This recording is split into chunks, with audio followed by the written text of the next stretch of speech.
솔직히 말해서 예전에는 토요타나 혼다를 지금보다 훨씬 더 신뢰했던 때가 있었죠.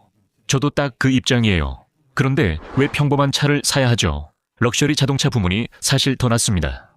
운전하기도 더 좋고 신뢰성도 똑같거나 많은 경우에는 오히려 더 신뢰할 수 있죠. 그리고 리콜 목록. 그 긴 목록을 보면 어떤 회사들이 가장 심각한 리콜을 가지고 있나요? 제너럴 모터스포드, 혼다, 토요타 이런 회사들이 대표적인 대기업입니다.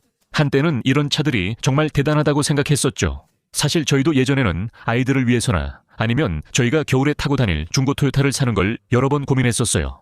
하지만 이제 그런 시절은 지나갔죠. 그리고 그 오래되고 믿을 수 있었던 차들 대부분은 자연흡기 엔진을 썼던 시절의 차들이에요. 터보도 없었고 큰 스크린도 없었고 이런 햅틱 컨트롤 같은 것도 없었죠. 그 차들은 정말 단순한 자동차였고 수동 변속기가 달린 경우가 많아서 운전하는 재미도 있었죠. 그 차들은 또한 신뢰성이 있었고 무언가가 닳아도 부품을 꽤 쉽게 교체할 수 있었어요. 대부분의 경우 집 앞마당에서 직접 고칠 수도 있었죠. 인생은 지루한 차를 타기엔 너무 짧아요. 지루한 차를 탄다는 건 무슨 의미일까요? 우리는 왜 운전대를 잡는 걸까요? 평범한 채 6만, 7만, 8만 달러를 쓴다고요. 대체 무엇 때문에요? 이제는 혼다나 토요타조차도 그런 천문학적인 가격에 도달하고 있어요. 우리는 그 차들이 신뢰성이 있을 거라는 전제와 가정에 그런 돈을 쓰고 있는데 안타깝게도 그 기대가 빗나가는 경우가 많죠. 10년 전에 물었다면 좋은 차를 타고 싶다고 명확히 답했을 거예요. 제가 말했죠. 신뢰성 원하면 토요타, 재미 원하면 BMW나 포르쉐 사라고요. 그런데 이제 상황이 완전히 달라졌어요. 그리고 지난 5년 동안 해온 모든 자료 조사와 연구를 통해 이 사실을 깨달았습니다. 지금 그 이유를 여러분께 공개할 거고 왜 이 채널의 방향을 바꾸게 됐는지도 말씀드리겠습니다. 맞아요. 이그조티카 플레이스는 자동차에 대한 열정과 흥분에서 시작됐습니다. 그리고 이 채널의 원조 구독자분들, 그 사실을 알고 계셨던 분들은 아실 거예요. 저는 재미있고 강렬하며 이국적이거나 럭셔리한 자동차, 그리고 비싸지 않은 매니아용 자동차에도 열정을 가졌습니다. 그 차들이 여러분을 미소 짓게 하고 밖에 나가 기어를 바꾸며 운전하는 즐거움을 줬다면 그게 제가 사랑하는 겁니다. 제가 먼저 인정하자면 토요타 코롤라는 제 마음을 불태우지 못하고 닛산 센트라도 마찬가지입니다. 그리고 안타깝게도 이제는 이런 소형차들 대부분이 수동 변속기로 나오지 않아서 대부분의 차들이 이제 CVT를 장착하고 있습니다. 그런데 우리는 CVT가 본질적으로 신뢰성이 떨어진다는 걸 알고 있죠. 그리고 지난 5년 동안 저는 정말 엄청난 검증을 받았습니다. 우리가 닛산에서 봤던 자트코 변속기를 얘기할 때 말이죠. 우리는 혼다가 초기에 Continuously Variable Transmission 문제를 겪었고 토요타도 Continuously Variable Transmission을 사용합니다. 이 Continuously Variable Transmission은 괜찮지만 토요타도 V6 터보 엔진에서 문제를 겪고 있습니다. 이제 그들은 후방 카메라와 화면 오류 등 다양한 리콜을 겪었고 최신 모델과 새로운 캠리도 리콜 대상이 됐습니다.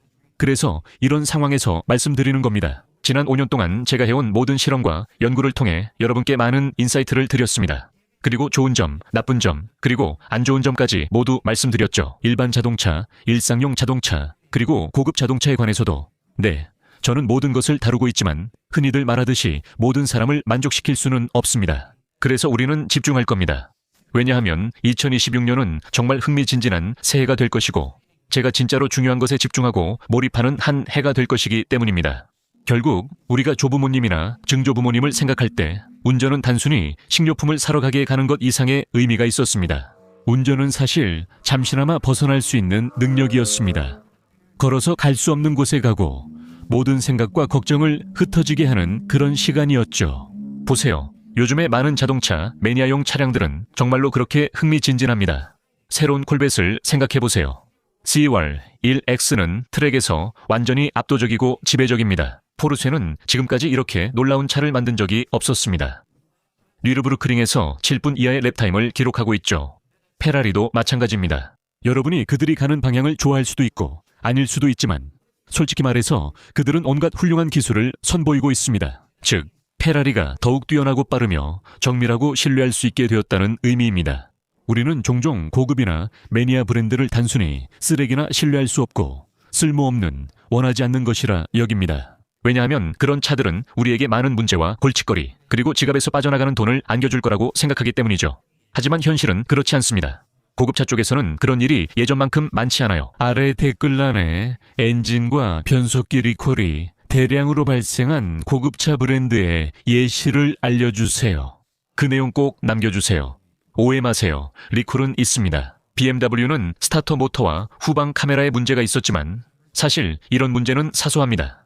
10년 전만 해도 후방 카메라를 쓰지 않았으니까요. 자동차의 핵심은 항상 엔진과 변속기입니다. 불과 4년 전만 해도 신뢰했던 일상적인 브랜드들조차도 마찬가지입니다. 혼다와 토요타도 문제를 겪고 있습니다. 예를 들어 혼다 1.5 엔진 은 오일, 연료 희석, 헤드 가스켓 파손 문제가 있습니다. 그게 무슨 문제죠? 토요타도 마찬가지입니다. 지금 사고 싶은 토요타가 없습니다. 솔직히 별로 사고 싶지 않아요. 꼭 사야 한다면 살만한 차도 몇 대 있긴 합니다. 예전 영상들에서 그런 차들을 언급한 적도 있고요. 하지만 이 모든 리콜 문제들을 보면 부정할 수 없습니다. 정말 그렇잖아요. 토요타가 예전만큼 혹은 그 이상으로 신뢰할 수 있다고 진심으로 믿으신다면 댓글을 남겨주세요. 반대로 토요타가 더 이상 우리가 믿었던 브랜드가 아니라고 생각하신다면 그것도 말씀해주세요. 토요타는 CEO와 리더가 바뀌며 회사 방향도 달라졌고 하이브리드와 전동화에 집중하게 됐습니다. 그러나 가장 중요한 건 토요타가 주력 모델을 포기했다는 점입니다. 토요타의 3.5, V6 토크, 컨버터 자동 변속기 모델이 이제 더 작은 터보사 기통이나 하이브리드로 대체됐습니다. 토요타는 시장 최고의 하이브리드 시스템을 만듭니다. 이게 취향이라면 주저하지 말고 선택하세요. 하지만 솔직히 말해서 토요타는 연비가 좋은 차를 만드는데 훨씬 더 많은 노력을 기울여 왔습니다. 실제로 더 적은 것으로 더 많은 것을 해내고 있죠. 즉, 요즘 이런 엔진들 중 상당수가 저장력 피스톤 링을 사용해서 이제는 예전만큼 오래가지 못한다는 뜻입니다. 정말 우스운 일이죠. 혼다 CVT는요. 네, 고장나지 않습니다. 지프 차량을 외부에 주차하라는 명령이 내려졌습니다. 랭글러와 그랜드 체로키, 사XE 모델 이 차고 화재 위험이 있기 때문입니다. 저것들은 주류 브랜드입니다. 이런 제조사들은 무슨 생각일까요? 고급차의 단점 중 하나는 높은 시간당 정비 요금입니다. 더 비쌀 수밖에 없죠. 보통 비고급 브랜드보다 50%에서 70% 정도 더 비쌉니다. 부품 가격도 조금 더 비쌀 겁니다. 하지만 제가 약속드릴 수 있는 건, 그리고 저는 평생 고급차와 매니아용 차량을 몰아왔습니다. 그만한 가치는 정말 엄청납니다. 물론 형편없는 고급차와 거친 매니아용 차량도 있지만 상당수는 실제로 믿을 만합니다. 사실 이제는 이런 대중적이고 평범한 브랜드들을 완전히 능가하는 새로운 고급차들이 많이 나왔습니다.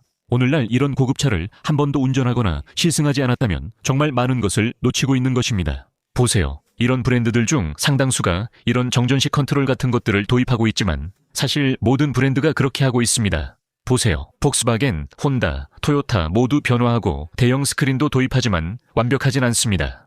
모든 브랜드가 노력 중입니다. 기술의 미래에 대해 생각해보면 나는 복잡하고 기술이 많은 고급차는 원하지 않아라고 생각할 수 있습니다. 하지만 모든 자동차 브랜드, 심지어 일반 브랜드도 이런 방향으로 가고 있습니다. 그들은 터보차저와 직분사 엔진을 사용하고 있고 대형 스크린도 사용하고 있습니다. 그리고 여러분이 지금 보고 있는 모든 기술을 사용하고 있습니다. 럭셔리 쪽에서도 똑같은 일을 하고 있습니다. 그래서 제가 지난 5년 동안 깨달은 것이 있습니다. 차를 운전할 거라면, 그리고 잠재적인 고장이나 높은 정비 비용의 위험을 감수할 거라면 저는 그런 것들이 제 길을 막게 두지 않았습니다. 제가 처음으로 포르쉐 911을 운전할 기회를 얻었던 바로 그날, 저는 항상 그저 이름뿐이라고 생각했어요. 소리도 좀 덜컹거리고 약간 우스꽝스럽다고 느꼈죠. 사람들이 왜 그런 차에 돈을 쓰는지 이해 못했어요.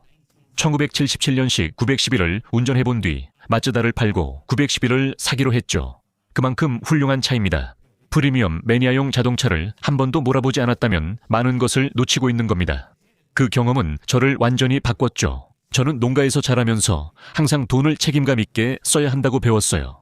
항상 절약하라고 배웠고 현명한 결정을 내리라고 배웠죠. 그런데 말이죠. 그게 시간이 지나면서 친구들을 잃고 제 인생에서 소중했던 사람들이 세상을 떠나는 걸 경험하면서 깨달은 게 있어요. 우리는 영원히 여기 있을 수 없으니 주어진 시간 동안 즐기며 살아야 한다는 거죠. 당신의 열정은 무엇인가요? 여행인가요? 플라이 낚시인가요? 아니면 조용한 공원을 걷는 건가요? 어쩌면 스포츠카나 오토바이를 운전하는 걸 수도 있겠네요. 만약 자동차가 당신의 답이라면, 그리고 이런 멋진 자동차, 매니아용 차들을 운전해볼 기회가 있다면 제 말을 믿으세요. 아마 당신도 분명히 빠져들게 될 겁니다. 저도 그랬고, 그래서 이 5년이 지난 후에 한 가지 생각이 떠올랐습니다. 예전처럼 그렇게 만들지 않아요. 많은 사람들이 자동차 제조사들을 정말로 원망하고 있습니다. 복잡성을 만들고 수리비가 비싸고 하이브리드화, 전동화 기술, 대형 스크린, 터보, 직분사 같은 것들 때문이죠. 많은 사람들이 이런 걸 싫어하지만 아시겠어요? 모든 브랜드가 그걸 못하는 건 아닙니다. 여전히 제대로 된 차를 만드는 브랜드들이 있습니다. 예를 들면 BMW의 B58, S58 엔진이 대표적입니다. 두 엔진 모두 터보차저가 장착된 최신 직렬 6기통이며 믿기 어렵겠지만 신뢰성이 있습니다. 완벽하냐고요? 아니요. 그러니까 여기저기 냉각수 누수가 생길 수도 있고 가끔은 온도 조절기나 워터펌프가 고장날 수도 있습니다. 시간이 지나면요. 하지만 이 엔진들은 정말 빠르게 그리고 훨씬 더 좋아졌습니다. 실제로 토요타도 그 B58 엔진을 토요타 수프레에 채택했죠. 이제 우리는 그 차가 주로 BMW 세트루사이라는 걸 알고 있습니다. BMW는 치열하게 경쟁해서 정상에 올랐습니다. 2007년 N54 터보 엔진 시작 때부터 그들은 고통과 괴로움을 느꼈고 B8 엔진에서도 마찬가지였습니다. 하지만 시간이 지나고 세대가 바뀌면서 그들은 결국 신뢰할 수 없던 스푸트니크 같은 B8 엔진을 개선했습니다. 이제 세대가 바뀌고 투누 업그레이드 후 그들은 제대로 차폐되고 연료 공급도 잘 되며 내구성 좋은 B8 엔진을 갖추게 됐습니다. 유지비는 여전히 많이 들겠지만 헛소리는 하지 않겠습니다. 다시 자신에게 물어보세요. 시간을, 돈을 어떻게 쓰고 있나요? 얼마나 오래 살 것 같나요? 부모가 어린 소녀에게 삶의 의지를 줄 수 있을까요? 운전 좋아하세요? 저는 정말 좋아합니다. 2026년으로 나아가면서 한 가지는 분명합니다. 모두가 점점 더 복잡해지고 문제도 많아지고 있으며 우리는 점점 더 많은 문제들을 보고 있습니다. 하지만 모든 회사가 공급망과 부품에 더 많은 플라스틱을 아웃소싱하고 있습니다. 공급망은 큰 도전 과제입니다. 많은 OEM들이 품질 관리 문제를 어떻게 지적해야 할지 모르기 때문입니다. 그리고 때때로 공급업체에서 어딘가 실수가 발생하면 그 문제가 문제를 수정하기도 전에 수십만 대의 차량에 그대로 이어집니다. 더 많은 돈을 추구하는 것이 문제이고 이러한 전기차를 개선하고 설계하기 위한 연구개발도 문제입니다. 우리는 또한 모든 자동차 제조업체가 재미있는 무언가를 만들려고 할 때 압박을 가하는 카페 기준과 EPA를 잊어서는 안 됩니다. 제 말은 우리는 자동차 애호가잖아요. B8이나 B6에서 터보 3기통 하이브리드로 바뀌면 누가 원하겠습니까? 하지만 많은 자동차 제조업체들이 결국 그렇게 하고 있습니다. 럭셔리 자동차 시장의 초점은 계속해서 럭셔리 자동차의 감성과 주행 경험을 제공하는 데 있습니다. 반면에 일반 브랜드들은 비럭셔리 차량에 더 많은 럭셔리 요소를 추가하려고 계속 시도하고 있습니다. 그리고 그 결과는 가죽처럼 보이지만 실제로는 형편없는 느낌의 저렴한 비닐 시트만 나오게 됩니다. 결국 모든 기능이 있는 비럭셔리 브랜드를 사는 게 설득력 있어 보일 수 있지만 사실 아무것도 제대로 작동하지 않습니다. 스티어링, 윗부분만 따뜻해지는 열선 스티어링 휠, 절반 크기의 선루프, 그리고 대부분의 일반 브랜드에서는 엔진도 훨씬 작습니다. 그래서 우리가 할 일은 바로 그겁니다. 2026년 에도 채널이 계속 성장하면서 제가 계속해서 소개할 열정적인 자동차들이 아주 많이 있습니다. 그리고 꽉 잡으세요. 운전의 재미를 조금이라도 즐기시거나 아니면 그냥 멋진 채 타는 느낌을 좋아하신다면 말이죠. 그리고 꼭 800마력의 페라리를 원하는 열혈 팬이 아니더라도 그냥 기분이 좋고 편안하며 단단하게 느껴지는 차를 원하실 수도 있습니다. 그 점도 알아두셔야 해요. 매니아용 차량은 만족을 주지만 일부 대중 브랜드는 그렇지 않거든요. 예전에는 신뢰성을 희생해야 했습니다. 고급차를 사면 신뢰성 면에서 손해를 볼 거라는 걸 알고 있었죠. 하지만 이제 상황이 바뀌었습니다. 지금은 오히려 대중 브랜드들이 각종 리콜과 문제, 이슈를 안고 있거든요.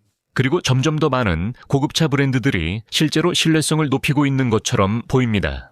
폭스바겐과 아우디를 비교하면 아우디는 형님 브랜드로 수준을 높이고 있고 볼kswagen 액티엔게셀샤프트 그룹의 벤치마크인 포르쉐를 기준으로 삼고 있습니다. 그들은 큰 명성을 가지고 있고 반드시 따라야 할 위대한 선례가 있기 때문에 뒤로 물러설 수 없습니다. 페라리도 마찬가지입니다. 그들은 계속해서 더 나은 차를 만들어야 하고 모든 페라리에 대해 사람들이 말하듯이 최고의 페라리는 무엇이냐고 물으면 항상 최신 페라리라고 하죠. 그래서 결국 2026년이 다가오면서 제가 하게 될 대화들이 바로 이런 것들입니다.